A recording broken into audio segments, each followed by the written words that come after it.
I was halfway to the office when I saw him. Gray hoodie, same jeans from the night before. He was supposed to be home with Ava, our daughter, curled up in bed with a fever.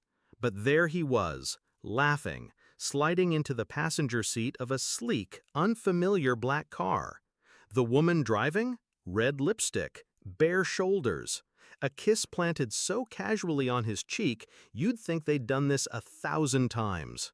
I didn't cry, didn't honk, didn't scream. I followed. We met 9 years ago. He was the one who found my phone after I dropped it at a concert. Tall, disarming, with this kind of lazy charm that made everything feel like a joke we were both in on. He made me feel chosen, like the world paused when I spoke and he was the only one listening. I married him 2 years later, and when Ava was born, I thought we were complete. Turns out, I was the only one playing house. It started slowly. He stopped asking about my day, stopped touching me unless someone was watching. He started working late more often. His phone lived face down. He never let it out of sight. Once I caught a perfume scent in our car that wasn't mine. He said I was being paranoid, and for a while I believed him. Because I wanted to believe him, because I needed the lie more than I could face the truth. Until that morning. Until I followed him. They pulled into a high-rise condo 20 minutes away. I parked half a block down, turned off the engine, and watched them disappear into the elevator. I waited.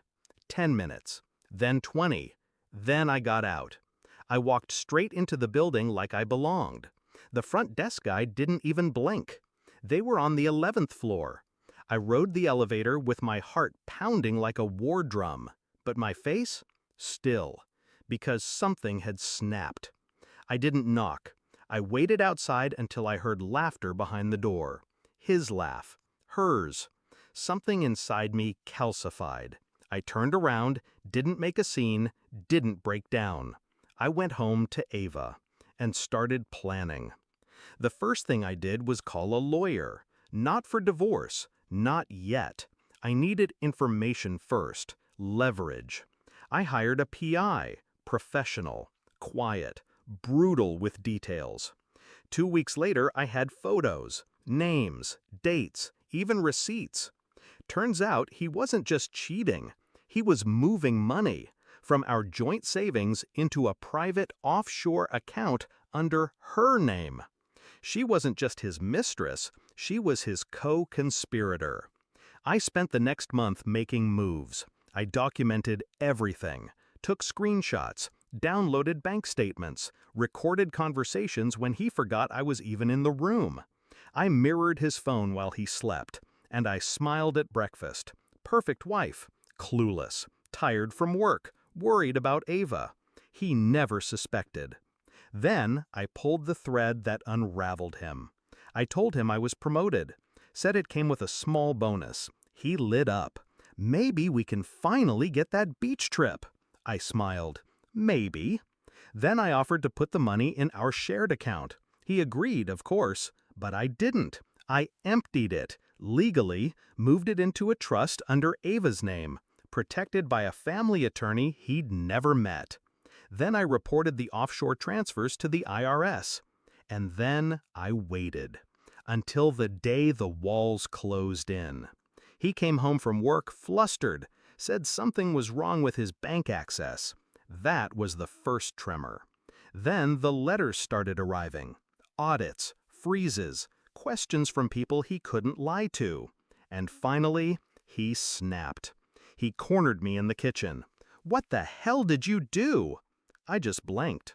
"You mean with our money? Or with your mistress?" He froze. I pulled a thick folder from the drawer and laid it on the counter. Photos, bank logs, screenshots, audio recordings. He paled. "You were supposed to be the stupid one," he said under his breath.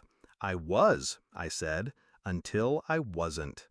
I didn't wait for the fallout. I filed for full custody the next morning. The PI became my witness.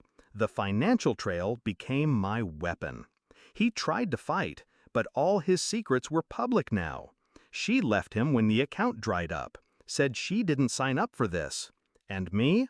I walked into that courtroom calm, collected, and wearing the same gray dress I wore the day I followed him. People always talk about heartbreak like it ends you, but I didn't break. I sharpened.